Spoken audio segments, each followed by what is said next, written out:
Hey everybody, our friend Skeptical Hat suggested we take a look at the new mechanics article for Kaldheim and take a look at the previewed cards in that article and start taking a look at the upcoming set, see what we can suss about it from a limited standpoint, see what's going on. They have a first look video on the mechanic foretell. I know nothing about it. So I figured we would start by watching that video together and then go through the cards and talk about them. And before I do dive in, though, I want to remind you that all these cards are going to be available for pre-order, order, and acquisition at my sponsor, cardkingdom.com. Anything you need, anything you're getting excited about for the upcoming set, remember to check out my sponsor, cardkingdom.com, for everything you need for your Kaldheim awesomeness at a tabletop near you. And remember to check them out via my panel or the notes in YouTube, and then they know you got there from here. Helps keep me on the air. Right on. All right. Thanks, Card Kingdom, and let's check the video.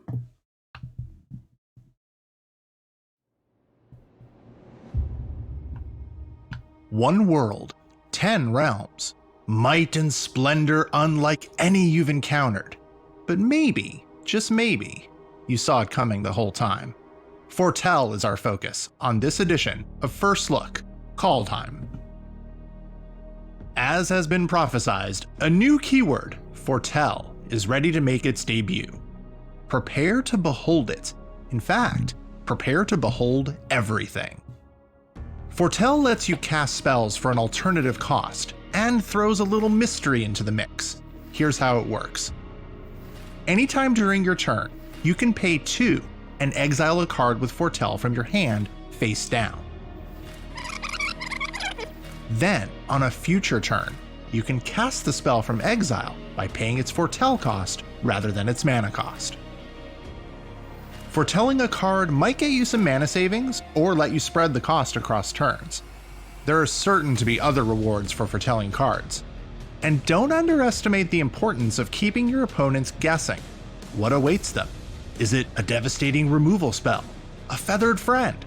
Only you know for sure.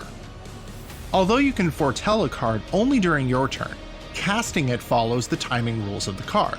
So creatures like Augury Raven during one of your future turns, and instants like Behold the Multiverse as soon as your opponent's next turn. You choose. Remember that you can't foretell a card and cast it in the same turn. And foretelling a card is always optional. You can always just cast the spell as normal.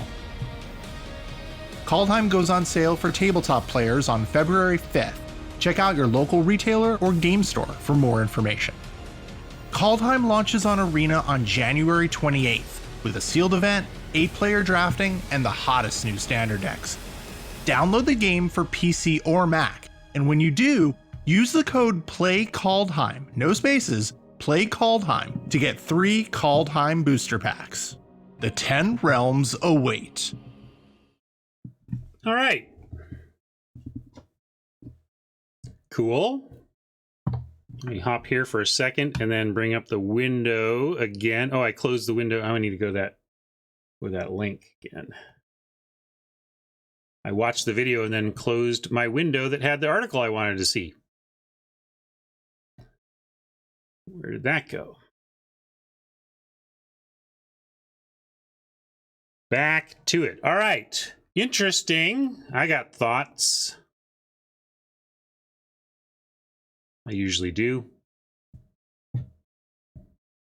Let's get back my sponsor logo. Let's get back chat. Actually, I'm going to put this off for now so we can see chat.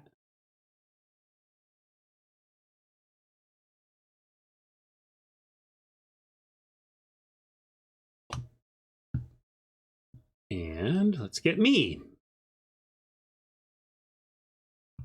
All right. So, foretell. You saw the video. I think the main thing foretell does is provide endless 2-drops. I mean, one of the things that we talk about a lot in Limited is how important it is to get how important 2s are. And sometimes it's just doing something like when you don't spend on 2 and your opponent does, you're way behind. You're just way behind. If I drop a bear and you're not doing anything, you got to find some ways to catch up.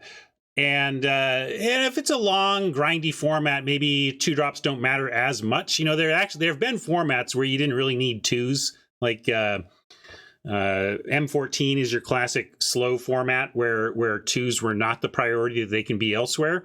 But you need impactful 2s. So like cycling on 2 isn't necessarily what I'm talking about when I talk about looking for something to do on 2.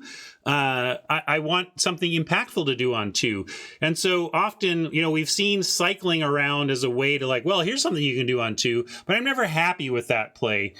In a sense, foretell seems to be cycling, but for a discount on the spell you draw. That's almost how I'm looking at it. It's like, on the one hand, it's not cycling because you're not replacing the card, but you kind of are. In a sense, it's like, all right, I'm gonna take this card in my hand that I can't cast yet and put a down payment.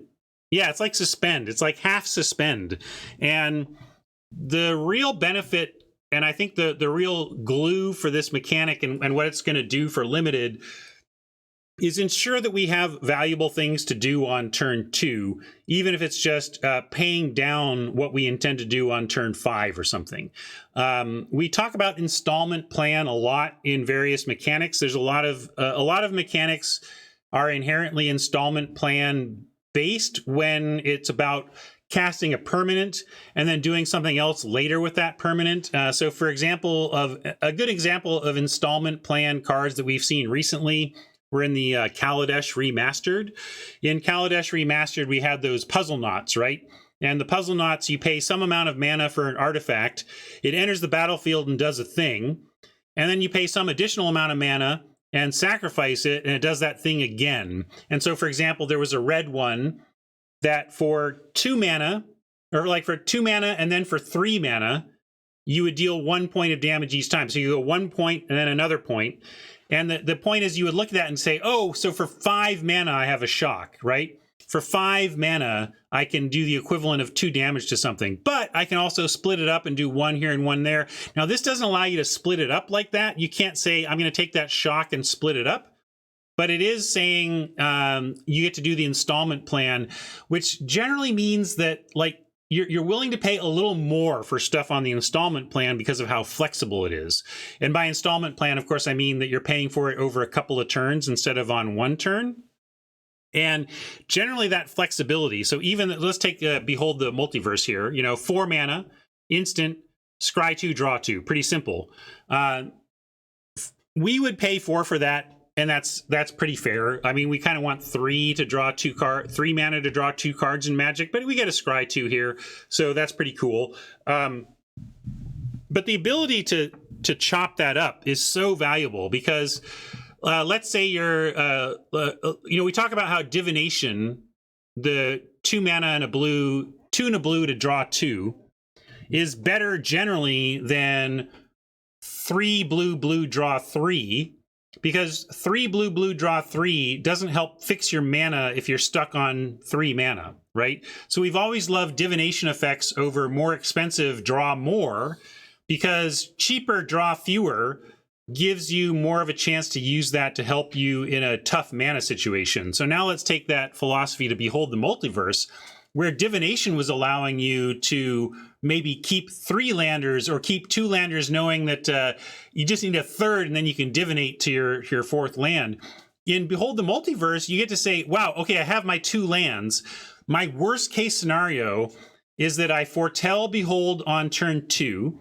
I fail to draw my 3rd land, and I cash in the foretell on turn 3, and then scry 2, draw 2. Come on, I get to go 4 cards deep. I'm gonna find my lands, right? So in a sense, in that way that we like divination to help with our mana fixing, our mana problems, Behold the Multiverse is going to do that even better. It's a little clunkier in that it requires overall 4 mana instead of 3, but I think it's really nice that that you get the installment plan kind of divination save on Behold in terms of helping you with that early mana. So that's kind of how I'm looking at this card. and how I'm looking at this mechanic in general. And the other thing it allows you to do is slide things in. So like Augury Raven, let's take a look at this one. 3 and a blue for a 3/3 flyer. Boom, already great. Flying Hill Giants, sign me up. Okay, I'm in for a Flying Hill Giant. The fact that you could foretell this on 2, an installment planet, means that not only could you play this on 3 without a third land. I mean, that's pretty cool too, right? Like just thinking about the ones that are foretell 2. I don't know what other foretell costs there are, right? But assuming there's other foretell costs, but these foretell 2s mean that you can operate pretty reasonably on 2 mana. You can really do some stuff. So I like that. I mean, one of the things I like to see from mechanics that are looking to help give players something to do early and help with that card flow is really helping turn non-games into games. And how many times have you been stuck on 2 and just couldn't come up with enough to do to even have a chance? You just get rolled over and you're done for, right? Well, look at Augury Raven in that regard. We talked about the other one about how it's going to help you find your lands to un-mana screw you. But Augury Raven says, I'll give you some defense. You know, as you're stuck on 2 trying to get a toehold in this game, at least on turn 3, you can have a 3/3 flyer. You can start blocking. Heck, maybe you can be the beatdown if your opponent's acting slowly. But this installment plan for 2 is really exciting to me because it allows decks to operate on 2.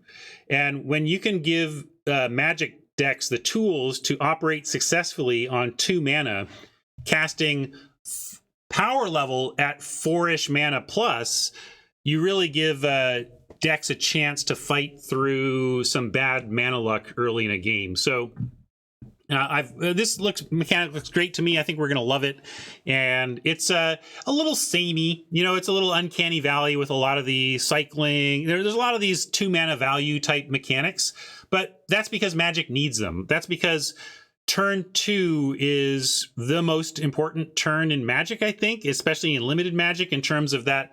How is this game gonna go? Oh, you're gonna fall behind and I'm not. Oh, I'm gonna fall behind and you're not. You know, that's how this is gonna go. Turn 2 is so important that these turn 2 mechanics are really aimed at solving that turn 2 situation, and I think Foretell does a great job of that. So, yeah, thank you, Matt. That I want to call that out too. The other thing the installment plan does is allow really flexible multi-spelling. I mean, I don't know if there's 1 mana Foretell or whatever, but the fact that you can set aside these relatively cheap spells, like if I foretell a couple of things, maybe I have a foretell 1, a foretell 2, a foretell 3 that I've put aside, and I'm a little clogged on mana again. It's really great to be able to say, okay, on turn 4, I'm going to play this 2-drop from my hand. I'm going to play this 2-drop that I have foretold, and then have that flexibility as well.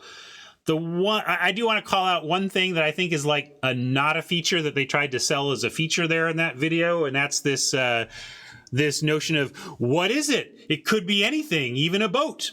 You know, I've got this face down card. Who knows what it could be? You already have that. I have that with the card in my hand. I don't understand how. In fact. Foretelling a card face down narrows the possibility of what it could be. When it was in my hand, it could be anything. As soon as it was foretold, now it's on a subset of cards in the set. So I think calling out the big mystery of what happens to be foretold is kind of the big lie of that video. There's no added mystery. In fact, the mystery is partially solved by knowing that it's a foretell card. So I thought that was a funny part of the video, but overall, I'm excited about the foretell mechanic and think it looks pretty darn good. Yeah, it protects from hand hate, but if I've used discard on your hand, I already know I would know what was in it anyway. But that's the one thing. Like maybe I hide it from discard info. I guess I foretell it, and then you try to get it out of my hand, and you have no idea. Yes. Magic edge cases, but you hear what I mean. I don't think that's the big selling point of the mechanic, that it quote adds mystery to Magic. Let's see. Sure, let's move on and look at Boast.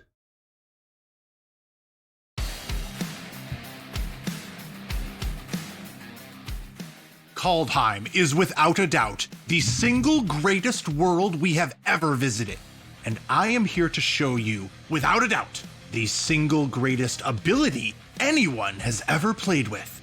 It has won me dozens, nay, hundreds of battles. As you may have guessed, it's time to boast, here on First Look, Kaldheim. To show off the new keyword boast, here's someone who's no stranger to boasting. Varigoth Bloodsky Sire. I mean, waded through a river of fire? That's no joke. Boast abilities are activated abilities that you can activate only if the creature with the boast ability has attacked that turn. Now this could be in the middle of that combat, either before blockers are declared, after blockers are declared but before combat damage, or even after combat damage is dealt. You could also boast during your post-combat main phase, or even during your end step. As long as the creature attacked, sing its praises and boast away. Oh, but no more than once each turn. Nobody likes a loudmouth braggart. That said, we are awesome, and we are gonna crush everything. Kaldheim goes on sale for tabletop players on February 5th. Check out your local retailer or game store for more information. Kaldheim launches on Arena on January 28th with a sealed event, 8-player drafting, and the hottest new standard decks.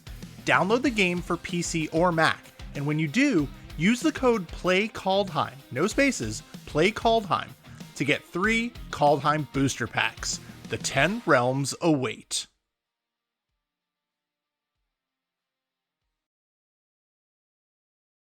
All right, then. There's another mechanic for us to discuss. Let me bring back my video and the chat box.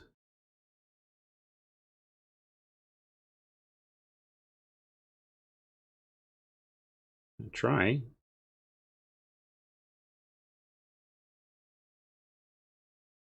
There it is.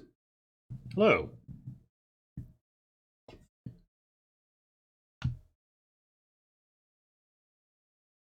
Yeah, that's Matt Tabak. Matt's a good buddy of mine. Very funny man. And really good at this kind of stuff. He's also former rules manager. I don't think he's the rules manager anymore, but the man knows his magic for sure. All right, so let's talk boast. We got 2 uncanny valley mechanics here, with the foretell kind of hearkening to kind of cycling, cycling / suspend, cycling suspend kind of thing going on here. With boast, it's really raid except activated, right? Activated raid. The only reason this isn't raid is because it's an activated ability instead of a triggered ability, right? Raid says because you attacked, boom, this one thing happens. This says because this attacks, you can activate this one thing to happen, right? So really, this is the really kind of speaks to me to the challenge of a 25+ year game. The mechanical space is tough. You're looking for little bits of difference between various mechanics that are doing very similar things for your game. And yeah, I get it. I get that raid and boast are not exactly the same thing, but they're obviously in the same design space, which is what I'm getting at. And that's the tricky part of Magic. Because raid is this perfect, elegant mechanic. I love raid. I love mechanics that look for something that's happened this turn and reward you if it did, right? Because then it's like it sets you up, you know what to do. I got to attack, it triggers this, right? It makes you feel powerful as a mage. You understand what your deck is trying to do. You understand how to leverage the power of your mechanics. And raid, much like landfall, is great because it rewards players for doing what they need to do in a game of Magic anyway. Landfall rewards you for playing lands, which you got to do anyway. Raid and now Boast rewards you for attacking, which you got to do generally in a game of Magic anyway. Obviously, there are alternate win conditions, but most games of Magic have ended with creatures attacking planeswalkers, that being the player planeswalkers, not cards. So you gotta work with that. I mean, so one of the questions you gotta ask yourself when you're a designer staring at a set like this is, you're like, okay, I like raid. I like rewarding players for doing what they were going to do anyway. Shall I just bring back raid? Maybe we just bring back raid this set. And you got to ask yourself as a designer, when you are going to bring back a classic, and there's value to that. People have nostalgia for mechanics they like. They have familiarity. They come in knowing how that mechanic works, and they're comfortable with it. But it is not new, and people like new and exciting. You see the word boast, one in black, and you're like, boast, what does that do? Right? Whereas if this said raid, you're like, oh, it's a raid card. I know what raid does. So there is real value from a design standpoint in introducing something new. So that's one of the tensions of game design. I should say it's one of the tensions of Magic design. Not every game has this tension in it, but in any game where you are creating endlessly new content using reworked old mechanics, then that's where this is a real tension point and a real decision point. When you bring back an old classic versus when you create something new. And everything needs something new. It's a case-by-case situation. So I don't think this mechanic is particularly exciting in that way, in that it feels like raid with a little paint job on it. This is a raid with a paint job mechanic, but Magic needs that. If we're going to keep this game going for dozens and dozens and dozens, if not hundreds, more years, like how long can Magic go on with new content? If it's going to go on forever and ever and ever, you're going to get some samey type mechanics. And so I'm not super impressed with Boast, but I get that it's new, and I get that it's a good mechanic because it's basically a shadow, an uncanny valley of a great mechanic. So uncanny valley of a great mechanic is still going to be a good mechanic. I just don't think it's, the most exciting thing I've ever seen or anything. And yeah, we're going to have to read. Oh, so much reading. We're going to have to look at what all these darn boast abilities are. Let's look at this one, though.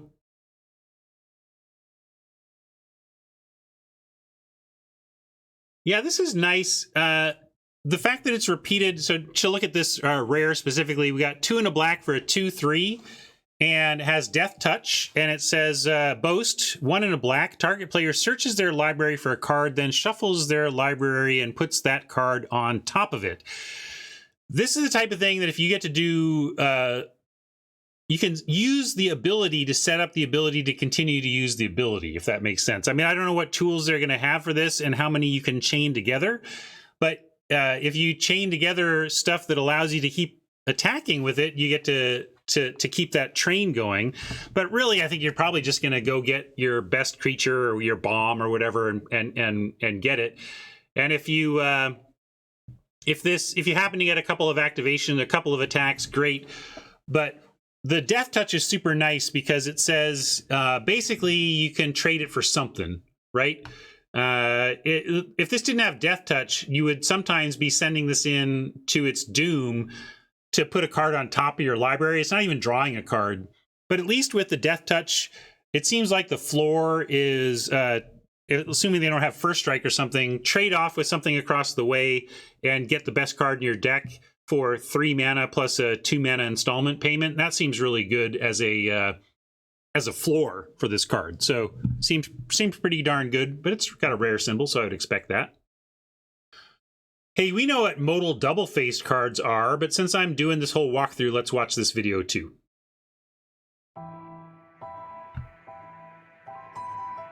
Our last trip to Zendikar introduced modal double-faced cards, and here on Kaldheim, they're back, with more of the dual lands you'd expect, and a few things that are more legendary.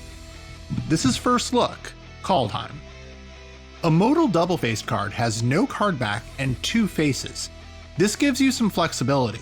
When you play one, you choose which face you're playing. Previously, all the back faces were lands. That's, not true on Kaldheim.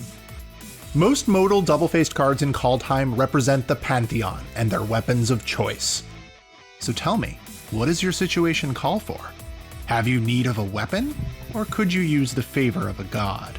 Will you call upon Halvar, god of battle? Or will you cast Sword of the Realms? It's all up to you. And about those dual lands I mentioned, the cycle is now complete, with new additions like Darkboar Pathway and Slitherboar Pathway.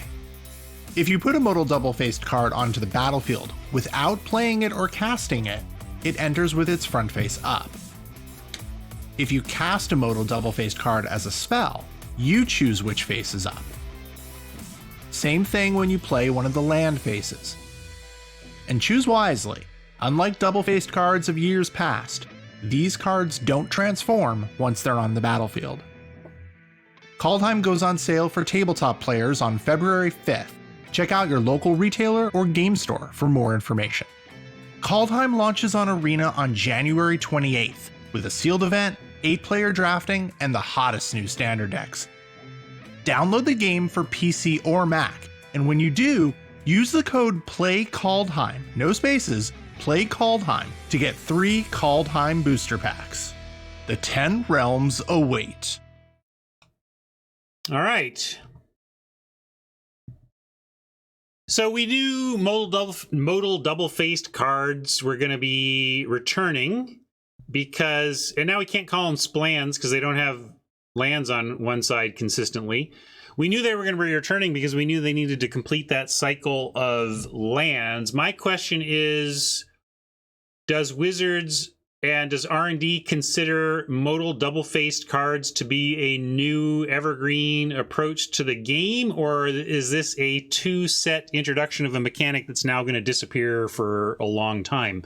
I'm not sure. I think the mechanic itself is pretty complicated to be an ongoing evergreen mechanic, but it is an incredibly great mechanic for Magic gameplay. So possibly they just make this something that comes back quite often because it's not a mechanic they really could have embraced before sleeves and digital were so much the norm. But now that sleeves and digital are so much the norm, you can really leverage a mechanic like this, and the power of it is incredible. I've really noticed it, like going from Zendikar Rising draft to a draft that has no splans. I feel it. I hit deck building and go, oh, right. I don't even get a mix. I don't even get some of my lands to have something to do besides be a land in the late game. And it really, Zendikar really sold me on, I mean, Zendikar didn't sell me on the mechanic. Duel Masters did. Duel Masters, the ancient popular Japanese Magic game, it's Magic-like. It's a Magic-like game that was released in Japan and is still made for the Japan market. We tried it when I was at Wizards as Kaijudo in English, but it didn't take. But anyway, Kaijudo and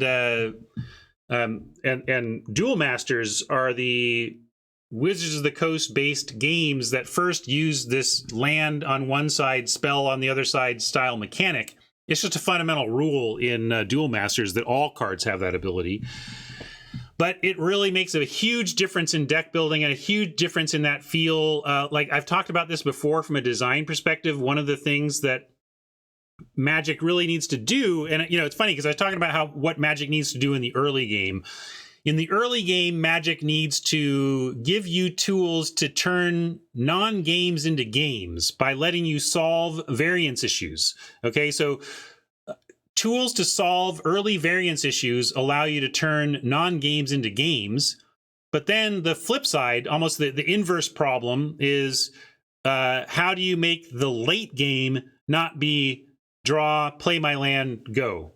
I draw, I play my land, you go. Like land go, as people are looking for action in a stalled game is another problem that Magic mechanics are looking to avoid.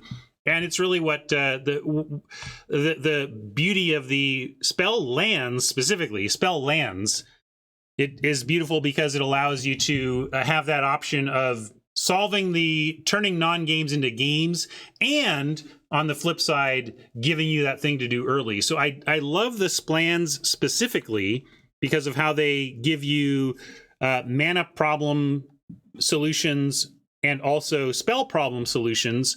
These don't do that except for those rare lands. These are spells on both sides. So it's not like you get to put a spell in your land in your deck.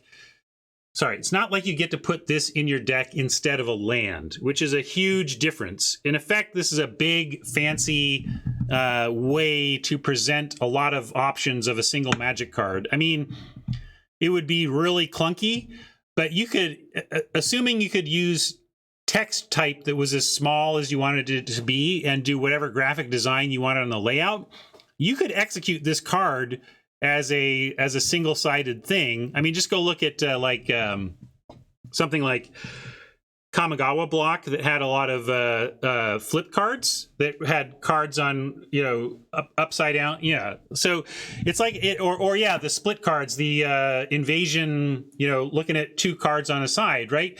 Like there's really, this is a new presentation of existing concepts. So again, in a sense, all of these mechanics are, they all say new things, but they are all somewhat reworking of existing mechanics. And obviously this existed in the last set, but what I mean is that modal spells, effectively a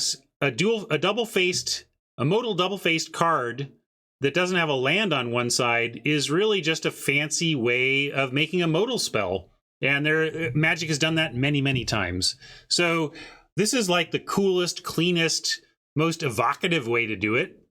When you're trying to present two spells to a player, like having two full Magic cards to present those spells on is great. That was a huge problem with the Kamigawa cards. I don't know, those of you who didn't play or don't know what I'm talking about, maybe somebody can link up a Kamigawa split card.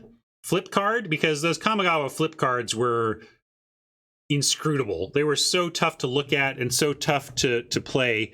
And it was really about introducing this idea of using the whole other side to pull this off that made it work. So I hope this, making flip cards somewhat Saga-like seems correct, but I hope they go back to splans. I think the real power in this mechanic was in providing the land or non-land choice. So if they do keep this as a more of an evergreen feature, I would like to see it. I would like to see it leaning more towards the land spell thing. I think that does wonderful things for this game and should be pursued aggressively.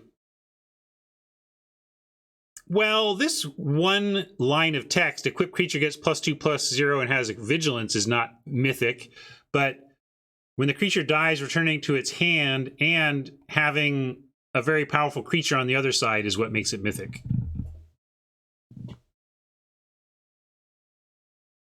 Oh, I didn't know Snow was coming back. That's why y'all were talking about it. This is the first time I realized that Snow is coming back.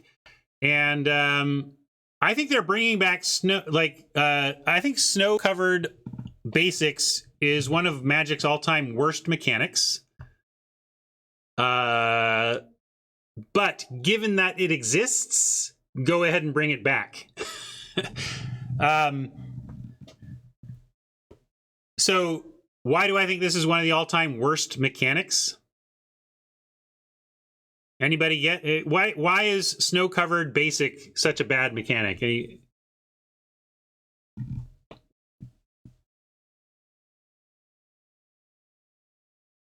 Haj got it. Strictly better. Basic lands are so important. They're the fundamental lifeblood of this game. In a format that does not punish you specifically for having snow-covered lands, if there is no drawback to having a snow-covered land in your deck, why would you play a basic island over a snow-covered island? Why ever? Because if I play a snow-covered island in my deck and I have no use for the snow, but there's no downside for running it, I at least make you worry about snow cards in my deck. And that is so awful. Like, I don't know if Wizards is going to do something to try and fix that, but it's a problem. They hold up basic lands, and like we look at it, like I have a bling redemption for you to choose which basic land type to use, because it is such a place of expression for players. I express myself through my choice of basic lands. And so when you have this primary means of expression in Magic that's not strategic, that's what I mean. It's an expression that has no strategic value whatsoever. It's just my land choice. You've really taken away a cool aesthetic choice that players had, because now, if you're playing in Modern and there's no punishment for snow lands, why aren't you playing snow islands instead of regular islands? You should. It's a literal mistake to not play snow islands over regular islands in Modern until such a time that snow permanents are a drawback to control. So until, and it has to be part of the meta. I mean, it's one thing if a card or two exists that punish snow lands, but if those lands aren't, if those punishments aren't good enough, it doesn't matter. And then so that's the problem with it. I really think it's a huge mistake. But I also said, given that it's a mistake that exists, yes, do more of it. Why more of it? All right, you've made this mistake. Snow-covered lands exist. At least make them more plentiful, so that if people are going to play strategically correctly and run snow lands over basic lands in their deck that has no need for snow mana, at the very least make players making that choice, give them the supply to make that choice for their decks without having to play $1 a land or whatever. So that's my take on those. Snow as a mechanic, it's a way, what does it do? It's flavorful. If you're trying to capture a frozen world flavor, obviously snow permanents do that. It allows you to have a synergistic build around in your set that's not just hyper overpowered. And you get to play with it because you can do a couple of things. Mechanics with like snow lands, snow permanents do a couple of things. You can either design around it by looking at things that care about whether or not you have any, right? If you control a snow permanent, then awesomeness, right? That's one way to do it. The other way to do it is awesomeness for each snow permanent you control. For every snow permanent you have, +1 awesome. And those are really your two main avenues to building around a mechanic like this. But that's its main function, is to give you some synergy to chase after. We can make some cards that are more powerful than they read, because in order to unlock that power, you have to warp your deck building and drafting a little bit to get that reward. And that's the fundamental thing we're trying to do with every Magic set, or now I say we, like I'm still working there, but like what you're trying to do with Magic sets is give people new puzzles to solve, new synergies to chase, new things to assess. So this one says Frostbite. Frostbite deals 2 damage to target creature or planeswalker. If you control 3 or more snow permanents, it deals 3 damage instead. So this is the threshold approach. I said if you control A, but obviously if you control N, snow permanents is another threshold-based way to do it. And that lets you control, as a designer, how much of this people need to have before they can take advantage of it, and how much, what kind of cost you want to have people pay to be able to get a lightning bolt for creatures and planeswalkers, right? So that's the fundamental tension around a mechanic like snow and what it's doing for the Magic set. And speaking of returning, we were talking about how maybe they're going to use Modal dual face like they've been using Sagas, which is to say not evergreen. They don't show up in every set, but it's clear that they're saying that Sagas are understandable, grokkable, and part of Magic enough now that they can drop them into a set, an expert level set, and just have them be a mechanic in the new set. Hat says some of the Sagas are actual wood carvings. That's incredible, and I wonder how much those are going to go for on actual wood carvings as Magic art is unique and cool. I don't know what to tell you about Sagas except They debuted in Dominaria. I spent some time on the Dominaria design team. I was not on the design team start to finish in the way some designers are, but I do have design credit on Dominaria. And one of my favorite cards that I ever designed is a Saga. I designed First Eruption, and I was really proud of that design, not because it's a powerful Magic card, but because it's a flavorful Magic card, and people see the story it tells. And that's really the point of Sagas. With a Saga, you want to be able to read it mechanically and understand the story that's being told. So let's see if we can do that for this one. Showdown of the Scalds, 2 red, white. And chapter 1 of this saga says, exile the top 4 cards of your library until the end of your next turn. You may play those cards. So temporary card advantage for red, classic red thing. Let's see if we get some classic white stuff for the next chapters. Whenever you cast a spell this turn, put a +1/+1 counter on target creature you control. And there you go. That's a very white mechanic. I'm not sure what this story is. Let's see. Whenever you can showdown, like